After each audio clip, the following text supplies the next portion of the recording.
할렐루야. 여호와를 경외하며 그의 계명을 크게 즐거워하는 자는 복이 있도다.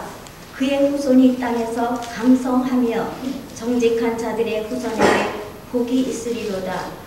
부와 재물이 그의 집에 있으며 그의 공의가 영구히 서 있으리로다.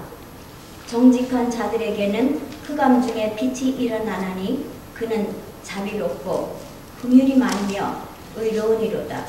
은혜를 베풀며 부어주는 자는 잘 되나니 그 일을 정의로 행하리로다. 그는 영원히 흔들리지 아니하며 의인은 영원히 기억되리로다. 그는 흉한 소문을 두려워하지 아니하며 여호와를 의뢰하고 그의 마음을 굳게 정하였도다. 그의 마음이 견고하여 두려워하지 아니할 것이라. 그의 대적들이 받는 포옹을 마침내 보리로다. 그가 재물을 흩어 빈궁한 자들에게 주었으니 그의 의가 영원히 있고 그의 뿔이 영광 중에 들리리로다. 악인은 이를 보고 한탄하여 이를 갈면서 소멸되리니 악인들의 욕망은 사라지리로다. 우리는 이제 성서 일과를 따라서 진행하잖아요. 그래서 성서 일과를 듣으면 어떤 설교를 하면 좋겠다는 마음이 금방 생겨요. 참 저는 그게 감사한 일인데, 그냥 그 본문들 가운데 어느 말씀이 그냥 유난히 저에게 이렇게 끌리는 말씀이 있어요. 그래서 그 말씀 붙잡고 고민하다 보면 하나님께서 설교할 수 있는 소스를 많이 주시는 것 같은데요. 그래서 별로 그렇게 큰 고민이 없었는데 지난 한 주간은 조금 고민을 좀 했어요. 세 개의 본문을 놓고 제가 금요일날 보통 이제 이메일로 뉴스레터를 보낼 때 거기에 주보를 보내드리잖아요. 거기에 이미 그 성경 본문이 다 나와 있는데, 다시 말씀드리면 금요일날 보낼 때 이미 성경 본문이랑 다 정해야 되거든요. 근데 마지막 그 뉴스레터를 보내는 그 직전까지 제가 막 갈등이 되는 거예요. 이걸로 할까, 이걸로 할까, 이걸로 할까. 세 개가 왔다 갔다 저에게 이렇게 자꾸 헷갈리게 하는 거예요. 그래서 어떻게 하면 좋을까? 왜냐하면 이 세 개의 말씀이 각자 너무나 특징적이고 또 이 말씀들이 꼭 우리에게 필요한 말씀이라고 하는 생각들을 제가 강하게 했거든요. 그래서 어느 하나도 빼놓을 수 없는 그런 말씀이라는 생각이 자꾸 들어서 고민을 계속 했는데, 어떤 말씀이었냐면, 한번 잠깐 말씀드리면, 구약 성경 말씀으로 되어 있는 게 이사야서 58장이었어요. 우리 한번 찾아볼까요? 이사야서 58장 말씀인데요. 한번 3절 한번 읽어볼까요? 이사야서 58장 3절 말씀 같이 한번 읽어보도록 하겠습니다. 시작. 우리가 금식하되 어찌하여 주께서 보지 아니하시오며 우리가 마음을 괴롭게 하되 어찌하여 주께서 알아주지 아니하시나이까. 보라, 너희가 금식하는 날에 오락을 구하여 온갖 일을 시키는구나. 쭉 58장에 어떤 이야기가 나와 있냐면, 이스라엘 백성들이 바벨론의 포로로 잡혀가 있다가 고향 땅으로 돌아오게 되었을 때 하나님께서 이스라엘 백성들이 신앙 회복 운동을 하도록 하는 그런 말씀이에요. 포로 생활에서 육체적으로 돌아왔지만 육체만 회복하는 게 아니라 정신과 영혼과 신앙이 회복되어야 된다라고 하는 말씀을 주셨는데, 그 중에서도 특히 뭘 회복하냐? 종교적인 절기와 여러 가지 제사가 있는데 그 중에서 한 예가 뭐예요? 오늘 금식이라고 하는 것을 예로 들어서 설명하고 있는 그런 장면입니다. 금식을 회복해야 된다. 왜 금식을 회복하라고 말씀하고 있냐면, 우리가 금방 읽었지만 3절 뒷부분에 뭐라고 나와 있어요? 금식하는 날에 오락을 구하며 온갖 일을 시키는 거다. 이렇게 나와 있어요. 여기서 일을 시킨다는 것은요, 집에 종이나 노예가 있잖아요.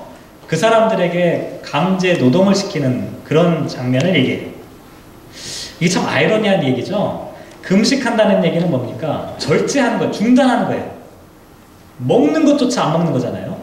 그러니까 철저하게 자기를 부정하고 또 절제하는 신앙의 훈련이 금식하는 거예요. 근데 금식이라고 하는 그와 같은 기간 동안에 어떻게 해요?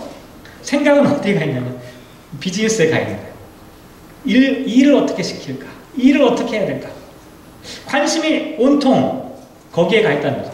중단하고 이제 그만 먹어야겠다라고 생각하는 가장 생존조차도 잠시 유보하는 그와 같은 훈련이 금식인데 그와 같은 내용들은 사라져버리고 온통 마음속에는 내가 어떻게 경제적인 손해를 당하지 않을 것인지에 관심을 쓰고 있는 그런 모습이라는 거죠. 더더군다나 그러면서 뭐라고 말하냐면 우리가 좀 전에 읽어봤지만 3절 앞부분에 보면 우리가 금식하되 어찌하여 주께서 보지 아니하시오며 우리가 마음을 괴롭게 하되 어찌하여 주께서 알아주지 아니하시나이까. 하나님께 이렇게 불평하네요. 하나님, 내가 이 정도 금식했네. 저는 금식을 사실 뭐 이렇게 길게 못 해봤어요. 한 일주일 그 정도까지는 해봤는데 그 이상으로는 뭐 안 되겠더라고요. 근데 여기 나와 있는 사람들이 내가 이 정도 금식했는데 하나님 나를 좀 알아봐 주시지 않겠습니까? 이스라엘 백성들이 금식하고 있는 이유는 뭐냐면 하나님 앞에 겸손과 절제하기 위한 건데 목적이 나중에 어떻게 바뀌었어? 하나님 나를 좀 알아봐 주세요. 얘는 일주일 했는데 나는 열흘 했어요. 그러니까 내가 더 잘했어요. 나를 좀 인정해 주세요. 나를 더 채워주세요. 라고 하는 요구를 하나님께 드리는 도구로 전락되었다는 거죠. 그러자 하나님께서 이사야 선지자를 통해서 뭐라고 말씀하시냐면 6절과 7절 같이 읽어볼게요. 시작. 내가 기뻐하는 금식은 흉악의 결박을 풀어주며 멍에의 줄을 끌어주며 압제 당하는 자를 자유하게 하며 모든 멍에를 꺾는 것이 아니겠느냐. 또 줄인 자에게 내 양식을 나누어 주며 유리하는 빈민을 집에 들이며 헐벗은 자를 보면 입히며 또 내 골육을 피하여 스스로 숨지 아니하는 것이 아니겠느냐. 이렇게 말씀하고 있어요. 금식의 정신을 한번 생각해 보는 거예요. 중단하고 절제하는 거니까 이 금식의 정신은 비우는 거라는 거예요. 왜 비우냐? 비어있는 사람을 채우기 위해서 자기 자신을 비우는 것이 금식이라고 하는 사실을 이야기해 주었다는 거죠. 제가 이 말씀을 처음에 딱 묵상할 때, 야, 그래, 이걸로 한번 가보자. 이 설교를 한번 해보자. 그리고 우리도 한번 이런 금식 한번 해보자. 그런 마음이 막 제 안에 막 일어나기 시작해요. 그러면서 이제 어떤 막 상상력이, 제가 상상을 참 잘하는데요. 어떤 상상력이 막 제 머릿속에 막 움직이기 시작했냐면, 그래, 이런 금식이 필요해. 우리가 다 금식하면서 이런 종교적인 헌신과 희생이 부각되는 것이 아니라 나의 비움을 통해서 다른 사람을 채울 수 있는 이런 금식. 오늘 이 시대에 필요한 게 이런 거 아니겠을까? 이런 생각 딱 하면서 조금 있으면 사순절이 다가오니까 기회가 찬스라고 사순절 곰곰이 생각해 봤어요. 40일 동안 한 끼를 매번 할 수 없으니까 한 끼만 금식한다. 금식할 때마다 금식하는 비용으로 내가 5불씩만 낸다고 하면 금식은 비용을 내는 거예요. 밥만 줄이는 것은 단식과 절식이에요. 금식하는 것, 진정한 금식은 내가 먹는 비용을 통해 다른 일을 해야 그게 금식이 되는 거예요. 그러니까 한 끼를 한 5불로 계산해 보면 40일이면 얼마예요? 200불이에요. 한 사람이 40일 동안 한 끼를 금식하면 200불을 모을 수가 있어요. 그래, 한 명만 할까? 아니, 적어도 5명만 해도 얼마야? 1000불이라는 생각이에요. 10명만 참석하면 2000불이 되는 거예요. 그러면서 이런 생각이 들었어요. 금식의 정신이 흉악한 결박을 풀어주고 압제의 줄을 끌어주는, 압제당하는 사람들을 자유케 하는 데 쓰이는 그와 같은 것이 되는 것이 진정한 금식이니까 오늘 우리 주변에 이런 사람이 과연 누가 있을까? 우리가 말로는 선교를 한다고 1년 동안 하지만 지난 한 해를 돌아보면 참 부끄럽고 부족하잖아요. 이런 기회에 한번 그런 운동을 한번 해보면 어떨까? 그런 생각을 제가 막 머릿속에 상상의 나라를 막 펴다가 마지막에 포기했어요. 왜 포기했냐면 곰곰이 이 본문 말씀을 다시 생각해 봤어요. 무슨 얘기냐면 이스라엘 백성들이 바벨론 포로에서 돌아왔을 때 제일 유행하던 신앙훈련 프로그램이 금식이었어요. 이스라엘 백성들이 고향 땅에 돌아와서 할 수 있는 것이 별로 없었어요. 돈도 없고 갖고 있는 것이 없잖아요. 굶는 건 하는 거예요. 금식 운동은 활발하게 일어났어요. 너도 나도 금식을 하면서 신앙을 회복하자라고 하는 그와 같은 외침을 사람들이 하기 시작했어요.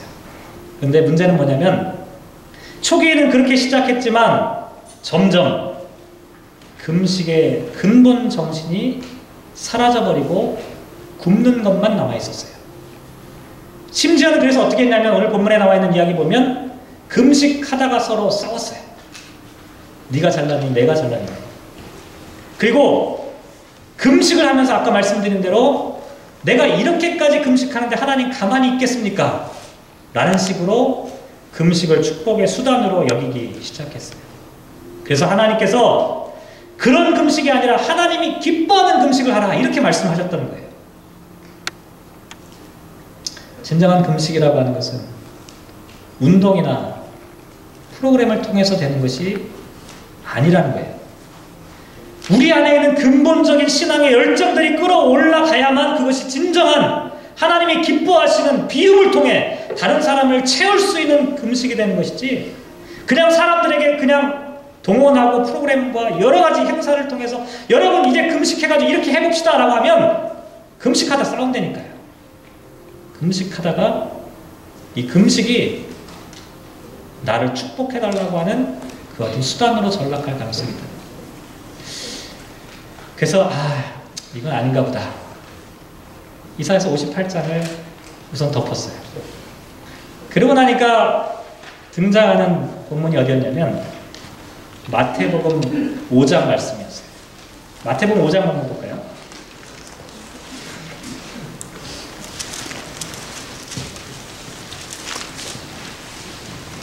마태복음 5장 13절과 14절 말씀 한번 같이 한번 읽어보죠. 5장 13절과 14절 말씀 읽겠습니다. 시작. 너희는 세상의 소금이니 소금이 만일 그 맛을 잃으면 무엇으로 짜게 하리요? 그에는 아무 쓸데없어 다만 밖에 버려져 사람에게 밟힐 뿐이니라. 너희는 세상의 빛이라. 산에 있는 동네가 숨겨지지 못할 것이요. 이 말씀이 딱 나와요. 마태복음 5장 말씀입니다. 이사야 말씀은 금식인데 여기는 빛과 소금에 대한 말씀으로 딱 나와 있어요. 제가 예전에도 한번 이 말씀 드렸는데요. 우리 관념으로는 소금이 어디서 나와요? 바다에서 나오잖아요. 바다에서 바닷물을 말려가지고 소금을 채취하는데 이 팔레스틴에 있는 사람들은 소금을 어디서 채취해요? 산에서 채취해요. 그러니까 우리랑 이게 좀 컨텍스트가 좀 달라요. 그래서 이 소금이 왜 맛을 잃을까? 여러분 소금이 맛을 잃는 거 보셨어요? 우리는 이게 잘 이해가 안 돼요. 그런데 팔레스틴에 있는 사람들에게는 이게 가능한 얘기예요. 왜냐하면 소금을 산에서 돌멩이처럼 캐는 거예요. 그러니까 거기에는 순수한 소금만 있는 게 아니라 다른 불순물이 같이 섞여 있는 이 돌멩이를 캐는 거죠. 그걸 뭐라고 얘기하냐면 보통 암염이라고 얘기를 해요. 그래서 그것을 녹여가지고 소금은 소금대로 쓰고 나머지 찌꺼기가 남잖아요. 그거 어떻게 해요? 그걸 버리는 거예요. 그러니까 이 팔레스틴에 살고 있는 사람들의 생각에는 뭐가 있냐면 소금 덩어리를 채취하면 진짜 소금이 있고 가짜 소금, 소금의 성분이 없는 가짜가 있다. 이게 일반적인 상식이었다는 것이죠. 그래서 이렇게 보면요, 오늘 이 말씀은 우리가 보통 어떻게 생각하냐면 우리가 열심히 신앙생활 해가지고 우리가 세상에 빛을 내고 세상에 소금이 되어야만 되겠다. 보통 이렇게 생각해요. 근데 그렇지 않아요. 이미 소금과 소금이 아닌 게 붙어있는 걸 얘기하는 거예요. 그래서 소금이 아닌 것은 버려진다. 제거한다. 소금이 남아있는 것, 그것만 사용할 수 있다고 하는 것을 말씀해 주고 있다. 다시 말씀드리면 저와 여러분이 어떤 존재인지를 얘기하는 거예요. 저와 여러분이 열심히 노력해서 소금이 되십시오가 아니라 저와 여러분은 이미 소금 덩어리 가운데 포함되어 있다는 거예요. 그 중에서 쓰이는 소금이냐 아니면 버려지는 소금이냐라고 하는 것을 말씀하고 있다는 거예요. 근데 뭐 그게 중요한 게 아니라 중요한 건 뭐냐면 예수님께서 왜 하필이면 제자들에게 그리스도인의 아이덴티티가 소금과 빛이라고 말씀하셨느냐라고 하는 사실이 중요해요. 아니 이건 예수님께서 제자들만을 향해서 얘기하시는 것이 아니라 오히려 당신 자신을 설명할 때 가장 좋은 이 상징적인 도구가 바로 소금과 빛이었다라고 하는 사실이에요. 한번 생각해 보세요. 예수님의 생애는 자기 자신을 녹이는 삶이었어요. 자기 자신을 해체하고 분해하는 것이 예수님의 생애와 삶이었다는 거죠. 예수님께서 십자가에서 죽으셨다라고 하는 것은 예수님께서 십자가에서 자기 자신을 완전히 녹이셨다라고 하는 그런 의미로 이해해 볼 수가 있다는 거예요. 그런데 한번 생각해 보세요. 만약 예수님께서 다 예수님의 아름다운 생애를 사셨는데 마지막 그 십자가에 죽으신 사건이 없다면 예수님이 과연 예수님이실까요? 아니라는 거예요. 예수님이 아무리 위대한 삶을 사셨다 하더라도 예수님이 녹아지는 십자가의 사건이 없었다면 예수님은 이미 예수님의 역할을 감당하실 수 없다는 거예요. 마찬가지라는 거죠. 저와 여러분이 마찬가지라는 거예요. 소금과 빛이 아니면 우리가 이 땅 가운데 그리스도의 정체성을 유지할 수 있는 방법이 없다는 거예요. 그런데 이 말씀을 곰곰이 묵상하는데 이 설교를 하기가 힘들겠다. 제가 스스로 이런 결론을 내렸어요. 왜냐하면 제 자신이 잘 안 녹아질 것 같더라고요. 아직까지는 좀 덜 녹아진 것 같은 생각을 제가 스스로 하게 되었어요. 소금이 완전히 녹아야만 소금이거든요. 그렇죠? 우리는 그냥 소금 덩어리가 있을 수 있는데 이 사람들 생각에는 소금 덩어리가 완전히 녹아진 게 소금이고 남아있는 건 쓸데없는 거예요. 근데 제가 그 설교를 하려면 제 자신이 먼저 완전히 녹아져야 되는데 생각해보니까 안 녹아진 것 같아요. 저도 안 녹아졌는데 어떻게 여러분들한테 여러분 소금처럼 녹아지세요. 설교를 못하겠더라고요. 그래서 마태복음 5장을 적었어요. 그리고 살펴보니까 뭐가 있어요? 시편 112편이 딱 나오더라고요. 112편을 보니까 마음에 부담이 하나도 없었어요. 왜냐하면 112편은 어떤 말씀이냐면 하나님의 백성이 누리는 복에 대한 이야기를 하거든요. 에이 그래 금식하고 소금처럼 녹아지라고 설교하는 것보다 그냥 하나님의 백성이 누리는 복을 설교하자. 그래서 이 본문을 택하게 되었어요. 근데 제가 여러분들도 아시는지 어떠신지 모르겠지만 사실은 복에 대한 설교를 그렇게 좋아하거나 즐겨하는 그런 스타일은 아니에요. 근데 이상하게 올해는 그런 설교를 자주 하게 되더라고요. 생각해보니까 1월 첫 번째 주일 설교에 그런 설교를 했어요. 하나님께서 우리에게 주시는 복이 있는데 예수 그리스도 안에서 하늘에 속한 신령한 복을 하나님께서 주신다. 하나님 우리에게 이런 복을 주시기 원하신다. 그런 설교했어요. 그리고 지난 1월달 우리 구역예배 가운데 어떤 말씀 생각해봤냐면 시편 1편에 나와있는 행복한 사람, 복 있는 사람에 대한 이야기 같이 생각해봤어요. 2월달 구역예배 이제 시작되잖아요. 2월달부터는 1년 동안 어떤 말씀 생각해볼 거냐면 팔복을 생각해볼 거예요. 예수님께서 산상수훈으로 말씀하셨던 8가지 복을 매달 하나씩 생각해 볼 텐데 이상하게 자꾸 복에 대한 설교를 하게 돼요. 제가 근데 설교를 할 때 복에 대한 설교를 조금 이렇게 깊이 하려고 하는 이유는 뭐냐면 자칫 잘못하면 복에 대한 설교를 자꾸 듣다 보면 기복주의 신앙으로 빠질 우려가 있거든요. 그래서 그런 부분들을 좀 조심하려고 그런 부분들을 절제하는 편인데 어쨌든 올해는 뭐 그런 설교를 제가 하게 되더라고요. 오늘 본문도 이런 우여곡절 가운데 시편 112편을 제가 성경 본문으로 설교 본문으로 택하게 되었는데요. 시편 112편을 보면 겉으로 딱 보면 뭐 보이는 특징이 있어요. 뭐냐면 1절에 뭘로 시작하죠? 맨 처음에 할렐루야 이렇게 시작을 해요. 할렐루야 이렇게 시작하기 때문에 이런 시를 뭐라고 부르냐면 할렐시라고 불러요. 할렐루야 하니까 할렐시. 그리고 우리가 지금 한글 성경으로 보니까 그 내용을 잘 모르지만 히브리어 성경을 놓고 보면 시편 112편은 어떤 형태로 되어 있냐면 알파벳 순서에 따라서 하나하나 이 시가 기록되어졌어요. 다시 말씀드리면 시편 112편은 시인이 단어 하나하나를 선택할 때 알파벳 순서, 히브리어 알파벳 자모가 알렙, bet, 기멜 이렇게 이제 순서 넘어가는데 첫 번째 단어는 알렙으로 시작되는 단어, 두 번째 단어는 bet로 시작되는 단어, 세 번째 단어는 기멜로 시작되는 단어, 이렇게 알파벳 순서에 따라서 이 시를 구성하고 있다.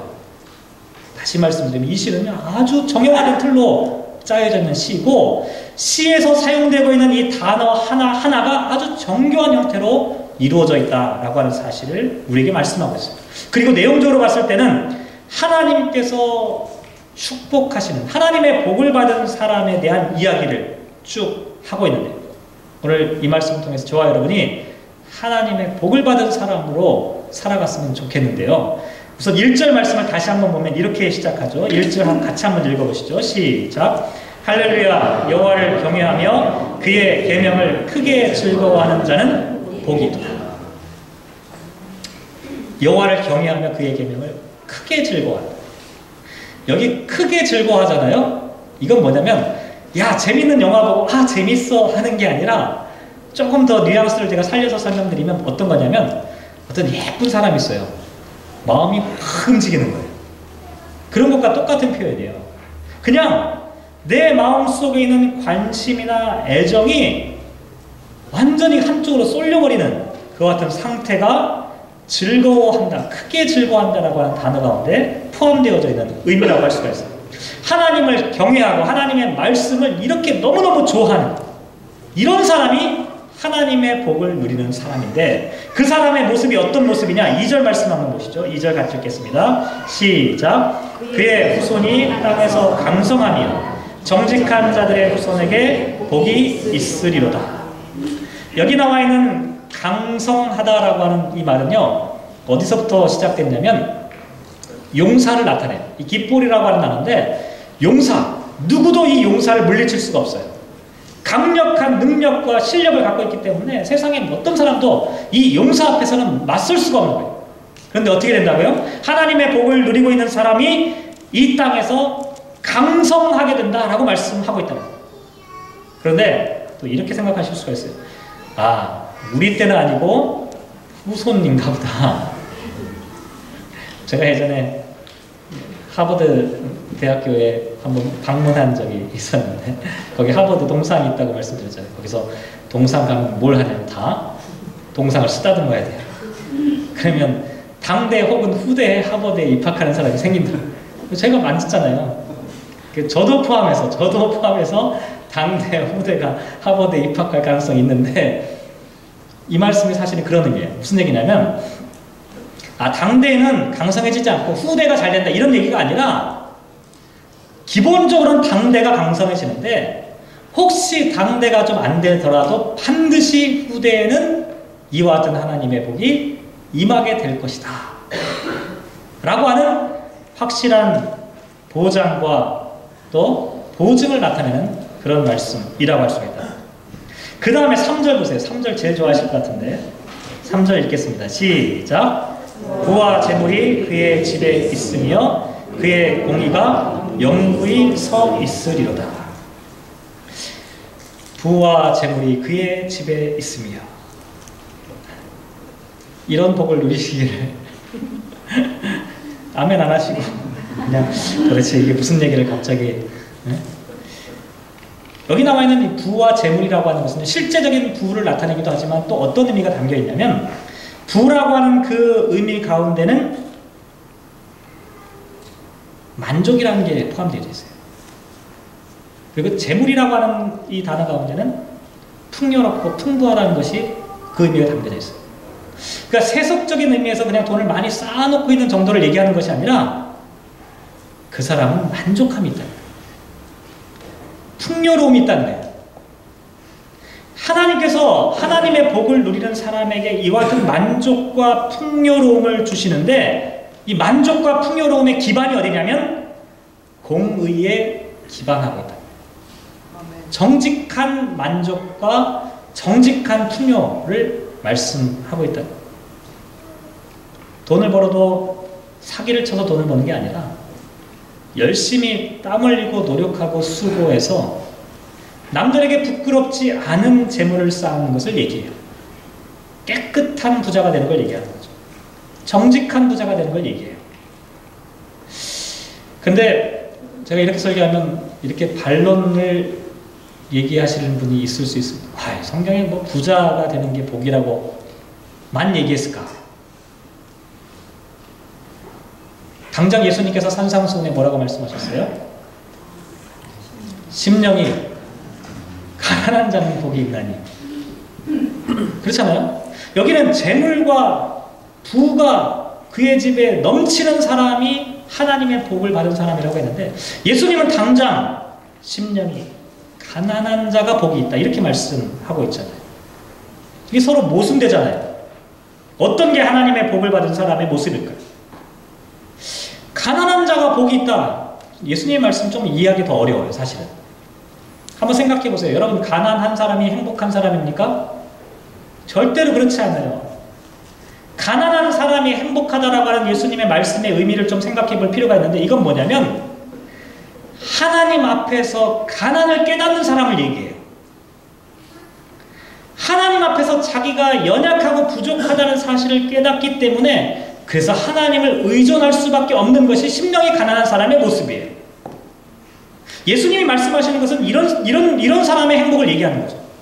자기가 재물이 많으니까 나는 하나님 필요 없어 이게 아니라 아무리 많은 재물이 있어도 아무리 넉넉하게 살아도 하나님이라고 하는 존재 앞에 서기만 하면 나는 가난한 거예요. 나는 부족함을 깨닫는 거예요. 나는 죄인이라고 하는 사실을 깨닫는 거예요. 그러니까 하나님의 도우심을 구할 수밖에 없는 사람, 이 사람이 하나님 앞에 행복한 사람이다라고 예수님은 말씀하셨다는 거죠. 또 이런 의미로도 볼 수가 있어요. 심령이 가난한 자가 복이 있다는 그 가난이라고 하는 것은 뭐냐면 자기 자신이 가난한 것뿐만 아니라 이 세상 가운데 가난한 사람들을 향해 마음을 쓰고 있다라고 하는 것으로 이해해 볼 수도 있어요. 아무리 돈이 많아도 늘 부족하다고 생각하는 사람이 있어요. 아무리 돈이 많은데도 늘 부족해요. 늘 모자라요. 늘 찌들려 살아요. 이 사람은 진짜 가난한 사람이에요. 왜냐하면 더 많은 것을 추구하기 때문에 늘 자기가 더 많은 것을 추구하다 보니까 자기 안에 있는 이 공허함을 느끼게 된다는 것이죠. 이런 사람은 다른 사람을 돌볼 겨를이 없는 거예요. 그런데 가난한 자를 지향하며 그들을 바라보고 있는 사람은 내가 갖고 있는 것이 설령 부족하다 할지라도 그것을 나보다 더 연약한 자들을 생각하며 함께 나누는 사람이라는 거죠. 가장 대표적인 분이 하나님과 예수님. 예수님과 하나님은 완전한 만족스러운 분이셨지만 늘 누구를 바라보고 있냐면 이 땅 가운데 살아가고 있는 가난한 백성들, 연약한 백성들, 죄악된 백성들의 그 부족함을 생각하시고 살펴보시는 분이었어요. 그래서 그 자리에 머물러 계실 수 없어서 어떻게 해요? 이 땅 가운데 내려오신 분이에요. 이 땅에 가난하고 연약한 사람들을 지향하는 것이 바로 하나님의 본래적인 성품이라고 말씀을 드릴 수가 있다는 것이죠. 이런 의미에서 한번 생각해 보면요. 시편 112편에서 말하는 만족함과 풍요로움이 있는 사람, 그리고 예수님께서 말씀하시는 심령이 가난한 자가 복이 있다는 것은 결코 서로 다른 의미는 아니에요. 여기 나와 있는 만족함과 풍요로움은 하나님이 주신 것에 대해서 늘 감사하며 그래서 더 많은 것을 추구하기 위해서 늘 갈급해하는 사람이 아니라 하나님이 주신 것을 통해서 내가 이 땅 가운데 어떻게 살아갈 것인가를 생각하는 그와 같은 사람을 나타내기 때문이라는 것이죠. 이렇게 보면 어쨌든 하여간 뭐 좋은 거예요. 부와 재물이 그의 집에 가득하다. 자, 그 다음에 나와 있는 말씀 한번 보시죠. 4절 말씀. 4절 한번 읽어볼게요. 시작. 정직한 자들에게는 흑암 중에 빛이 일어나니 그는 자비롭고 긍휼이 많으며 의로운 이로다. 흑암 중에 빛이 일어난다. 이것은 어떤 의미를 갖고 있냐면 혹시 흑암에 노출되더라도 하나님의 구원의 빛이 있기 때문에 그 사람은 빛 가운데로 인도된다. 그런 의미를 갖고 있어요. 근데 어떻게 이 사람이 하나님의 빛을 갖고 있습니까? 자비롭고 긍휼이 많기 때문에. 이 자비와 긍휼이라고 하는 이 단어 자체는 뭐냐면 인간의 속성이 아니에요. 인간은 자비로울 수도 없고 긍휼을 가질 수도 없어요. 자비와 긍휼은 다 하나님의 속성입니다. 그런데 하나님의 속성을 덧입은 거예요. 그러니까 혹시라도 어둠이 우리 가운데 덮이더라도 하나님의 속성이 덮인 사람에게는 하나님의 빛이 존재하는, 그러니까 그 사람에게는 어둠이 지배할 수 없다라고 하는 의미에서 이렇게 말씀하시는 것이고, 그 다음에 나와 있는 것이 5절입니다. 5절 말씀 같이 읽어보시죠. 시작. 은혜를 베풀며 꾸어주는 자는 잘 되나니 그 일을 정의로 행하리로다. 앞에 3절에서 만족함과 풍요로움, 부와 재물이라고 말씀드렸는데 이것은 수입을 얘기해요. 물질을 얻어들이는 방법. 이것이 공의롭게 되어 있는 모습을 나타내는데 5절에 나와 있는 말씀은 물질의 사용에 대한 이야기를 해요. 다시 말씀드려서 어떤 사람이 하나님의 복을 받은 사람이냐면 은혜를 베풀고 꾸어주는 사람이 바로 하나님의 복을 받은 사람이다. 그런데 제가 설교를 준비하면서 자꾸 설교가 이상한 방향으로 가고 있다 라고 하는 사실을 점점 느끼게 되었어요.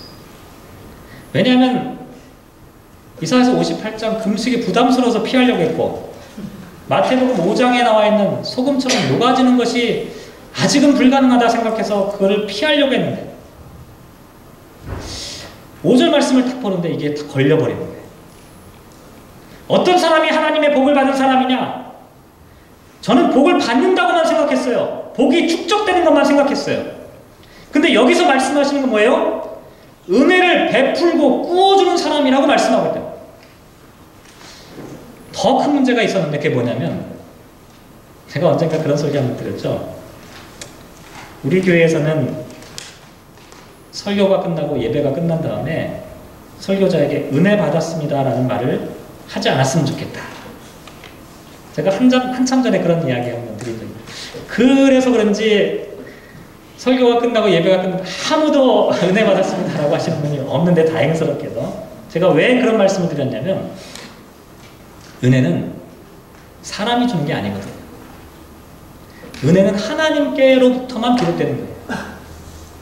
오늘날 목사들이 잘못하고 있는 심각한 문제가 여기에 있어요. 하나님이 주시는 은혜를 마치 자기가 설교를 통해서 사람들에게 베풀어 주는 것이냐 사람들을 현혹시키고 있는 거예요. 이건 아주 잘못된 거예요. 은혜 받았습니다라고 하는 말을 자꾸 쓰면 쓸수록 어떻게 되냐면 마치 목사가 하나님의 은혜를 줄 수 있는 능력과 특권이 있는 것처럼 사람들이 오해하게 된다는 거예요. 그래서 은혜는 오직 하나님으로부터만 비롯된다라고 하는 사실을 우리가 고백할 필요가 있어요. 예수님께서만이 우리에게 은혜를 베푸실 수 있는 분이라고 하는 거예요. 그런데 5절 말씀이 저에게 막 부담이 되는 거예요. 은혜를 베풀고 꾸어줘야 한다. 아니, 우리가 은혜를 어떻게 줘요? 은혜를 줄 수 없다고 제가 설교했었는데 은혜를 베풀라고 하시는 이 말씀을 어떻게 생각하면 좋을까? 이런 고민들을 하기 시작했어요. 더군다나 이런 사람이 잘 된대요. 성경에 이런 사람이 잘 된대요. 이 잘 된다는 말도요, 저는 처음에 어떻게 생각했냐면, 이렇게 은혜를 베풀고 꾸어주고 하면 이런 사람은 만사형통, 일이 쑥쑥, 사업도 성공하고 아이들도 잘 되고, 이런 의미에서 잘 된다, 이런 식으로 이해하기가 참 쉽잖아요. 그런데 찾아보니까 어떻게 되어 있냐면, 이 잘 된다라고 하는 이 단어가 하나님께서 이 세상을 창조하신 다음에, 이 천지를 창조하신 다음에 하루하루 지나면서 뭐라고 말씀하세요? 보시기에 좋았더라라고 말씀하세요. 그때 사용하는 터브라고 하는 단어를 이 본문 가운데도 사용하고 있어요. 다시 말씀드리면 무슨 얘기냐면, 은혜를 베풀고 다른 사람들에게 꾸어주는 그 사람이 하나님 보시기에 참 괜찮은 사람이다, 이렇게 말씀하고 있다는 거예요. 고민되더라고요. 은혜를 어떻게 베풀까? 은혜를 어떻게 나눌까? 마침 한 동영상을 하나 제가 찾아서 보게 되었는데, 베트남 동영상인 것 같아요. 제목이 My Beautiful Woman이라고 하는 그 짧은 동영상인데요. 이게 자막이 작아서 아마 영어 자막으로만 나오는데 작아서 아마 보기가 어려우실 텐데, 대강 말씀드리면 어떤 내용이냐면, 18살부터 어떤 엄마가 아이를 키우기 시작했어요. 18살, 이제 갓 대학에 들어갈 때부터. 근데 그 아이를 키우니까 사람들이 뭐라고 얘기하냐면 막 수근수근 되는 거예요. 아, 사고를 쳐가지고 아기를 가졌나 보다. 아기를 낳았나 보다. 그런데 이 엄마가 꿋꿋하게 학교 다니면서 그 아이를 키워요. 근데 마침 어떤 화가가 있는데 그 화가에게 이 아이의 미술을 지도할 수 있겠느냐 이렇게 이제 부탁을 하게 돼요. 그래서 이제 그 화가가 이제 아이에게 그림을 그리게 하는데 늘 아이가 어떤 그림을 그리냐면 이 엄마와 딸의 그림을 이제 그 그림을 그리는 장면이에요. 근데 이 화가가 우연치 않게 이 사람의 이야기를 알게 되었어요. 어떤 이야기냐면 그 아이가 그 엄마의 실제 딸이 아니라는 사실을 나중에 알게 되었어요. 근데 이 화가가 옆에서 볼 때 너무 답답한 거예요. 아니 당신은 왜 진실을 이야기하지 않습니까? 사람들이 당신 뒤에서 뭐라고 하는지 아십니까? 그렇게 이제 얘기를 하는 거예요. 그랬더니 이 여자가 진실은 크게 중요하지 않습니다. 그런 얘기를 쭉 해요. 그러면서 오히려 사람들이 이 아이에 대해서 뭐라고 이야기하는 것보다 차라리 나에 대해서 뭐라고 이야기하는 것이 훨씬 더 낫겠습니다. 그런 이야기가 쭉 진행이 돼요. 그 동영상인데요. 잠깐 한번 생각해보고 우리가 은혜를 베푼다는 것이 어떤 의미를 갖고 있는지 한번 생각해 보면 좋겠습니다.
เป็นนักศึกษาปีที่ 4 เธอเป็นคนเก็บตัวไม่สุงสิงกับใคร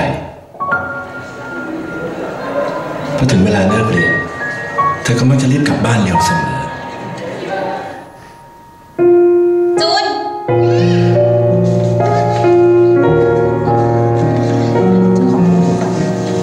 คนก็นินทากันว่าเธอมีลูกตั้งแต่อายุ 18 บางคนก็บอกว่าเธอมีลูกกับเสีย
ไม่ใช่คนสวยไม่ได้โดดเด่นอะไรแต่รอยยิ้มที่เธอมีให้จูนมันทำให้เธอเป็นผู้หญิงที่สวยมากสำหรับผม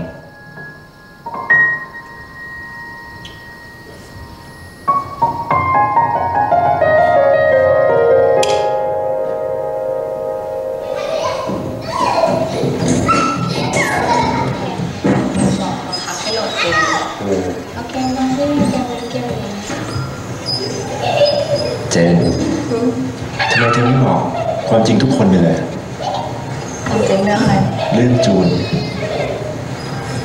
ก็ไม่เห็นน้องหอมว่าจะบอกไหมอะ คนอื่นก็จะมองเจนไม่ดีนะ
คนอื่นก็จะมองเจนไม่ดีนะ ให้คนอื่นเขามองเราไม่ดียังดีกว่ามองจูนไม่ดีป่ะ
여러분에게는 이 동영상이 어떻게 보여지는지 모르겠는데요. 제가 동영상을 보면서 깨달은 사실이 하나 있는데 그건 뭐냐면 우리는 아무도 다른 사람에게 은혜를 줄 수가 없어요.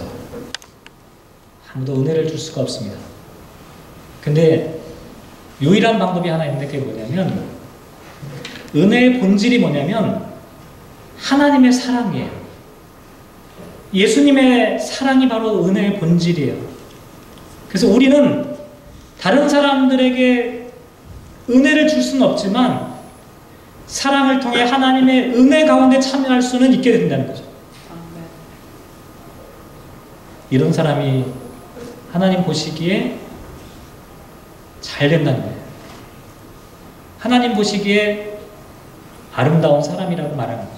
우연의 일치인지 모르겠지만 이 동영상의 제목이 My Beautiful Woman이라고 말씀드렸어요. 그 화가가 평범한 이 여인에게 가장 아름다운 모습을 발견했다라고 얘기를 합니다. 하나님 보시기에 가장 아름다운 사람이 누구냐라고 하는 것을 우리에게 말씀하고 있다. 더군다나 오늘 본문 6절 말씀에 보면 이렇게 말씀하고 있어요. 그는 영원히 흔들리지 아니하며 의인은 영원히 기억되리라 이렇게 말씀하고 있습니다. 흔들리지 않는다는 것은 흔들림이 없기 때문이 아니에요. 흔들림이 있어요. 그렇지만 사랑을 베풀고 자비를 실천하는 그 사람은 결코 그 흔들림 가운데 쓰러지지 않는다는 거예요. 왜냐하면 하나님께서 나를 기억하신다는 사실을 믿고 있기 때문에. 또 이런 사람을 향해 뭐라고 말씀하고 있냐면 7절 말씀 보면 그는 흉한 소문을 두려워하지 아니하며 여호와를 의뢰하고 그의 마음을 굳게 정하였다. 이렇게 말씀하고 있습니다. 동영상을 보면 아까 말씀드렸지만 이런 대사가 나와요. 이 화가가 물어보죠. 왜 다른 사람들에게 아이에 대한 진실을 말하지 않느냐고. 다른 사람들이 당신에 대해 뭐라고 하는지 알고 있느냐고. 그때 이 여자가 이렇게 얘기를 하죠. I'd rather let them talk about me than talk about June. 차라리 나에 대해서 이야기하는 게 나다. 이 아이에 대해서 말하는 것보다 사람들이 나에 대해서 얘기했으면 좋겠다라고 얘기하는 거예요. 사람들이 어떤 이야기라든지 흉한 소문을 두려워하지 않는다는 거예요. 왜냐하면 사랑이, 이 아이에 대한 사랑이 너무나 강렬하기 때문에 사람들이 차라리 나에 대해서 흉한 소문을 했으면 좋겠다라고 얘기를 합니다. 마치 오늘 본문 시편 112편을 주제로 동영상이 만들어진 것 같은 생각을 하게끔 하는 내용이었어요. 실제로 있었던 이야기를 만든 이야기라고 하는데요. 설교를 들으시면서 혹시 눈치채셨는지 모르겠지만 이사야서 58장에서 말씀하고 있는 하나님께서 기뻐하시는 금식은 자기를 비우는 겁니다. 다른 사람을 채우는 거예요. 예수님께서 십자가에서 당신을 비우신 것도 죄인들을 위해서 흘리신 그 피도 그들을 채우기 위한 그 같은 비움이었어요. 소금과 빛도 마찬가지예요. 빛이 자기를 태우는 순간 사라져버려요. 소금은 녹아지는 순간 더 이상 존재하지 않습니다. 자신을 녹이고 태우는 것. 시편 112편에서도 말씀하고 있는 하나님의 복을 받은 사람, 처음에는 누리는 사람이라고만 생각했어요. 무엇인가 많은 것을 쌓아놓고 있는 사람이 참 행복한 사람이겠다 이렇게 생각했어요. 그렇게 설교할 작정이었어요. 그런데 진정한 행복을 누리고 있는 사람은 하나님으로부터 받은 그 은혜를 나누는 사람이다. 결국 저는 헛고생을 한 거죠. 세 개의 본문 가운데 어떤 게 더 편하고 좋을까를 고민하다가 이 본문을 선택했는데 결국 어느 본문을 선택하더라도 결론은 똑같은 이야기였다는 거죠. 동일한 주제를 우리에게 말씀하고 있었다는 거죠. 금식도 피하고 소금도 피하려고 했지만 오히려 은혜를 나누라고 하는 더 큰 도전에 직면하게 됩니다. 근데 어떻게 저와 여러분이 이와 같은 은혜를 이 세상 가운데 나눌 수 있을까요? 1절을 다시 한번 보면 할렐루야 여호와를 경외하며 그의 계명을 크게 즐거워하는 자는 복이 있도다. 이렇게 말씀하고 있습니다. 경외한다는 단어와 또 크게 즐거워한다는 단어가 사실은 모순적인 이야기예요. 경외하는 것은 두려워하는 거예요. 무슨 얘기냐면 하나님 앞에 설 때 두려운 마음입니다. 하나님 앞에 나의 가난함을 아는 겁니다. 하나님 앞에 서게 될 때 부끄러움을 느끼게 됩니다. 하나님을 경외하는 사람이 갖고 있는 모습. 그런데 그럼에도 불구하고 그는 하나님의 말씀을 크게 즐거워합니다. 두렵지만 연약하지만 하나님의 말씀에 내 마음에 온 정신이 쏠려 있는 거예요. 하나님에 대한 그 크신 사랑 때문에 내 심령이 움직이는 사람을 얘기하고 있다는 거죠. 하나님의 크신 은혜를 나누며 사는 사람, 하나님의 복을 누리는 사람이 바로 이런 사람이라고 말씀하고 있는 거죠. 원해포 목사님이 하신 말씀 중에 이런 이야기가 있어요. Being a Christian, 크리스찬이 된다는 것은 is less about cautiously avoiding sin. 내가 죄 짓는 것을 피하려고 애를 쓰는 것이 아니라 than about courageously and actively doing God's will. 하나님의 뜻을 내가 적극적으로 하나님의 뜻을 실천하기 위해서 끈기 있게 용기 있게 살아가는 사람이다. 이렇게 말씀하고 있습니다. 어떤 사람이 행복한 사람입니까? 저와 여러분 행복한 사람 되고 싶지 않습니까? 하나님의 복된 삶을 이 땅 가운데서 누리며 살고 싶지 않으십니까? 간절히 바라기는 하나님의 은혜를 이 세상 가운데 나누는 사람, 하나님의 그 사랑을 이 세상 가운데 실천하기 위해 적극적으로 우리들의 인생을 녹이는, 우리들의 삶을 하나님께로 드리는, 하나님의 말씀을 붙잡고 살아가는 그러면서 그 하나님의 말씀에 순종하여 하나님의 역사를 이루며 살아가는 저와 여러분 행복한 사람 되시기를 주님의 이름으로 부탁을 드립니다. 기도하겠습니다.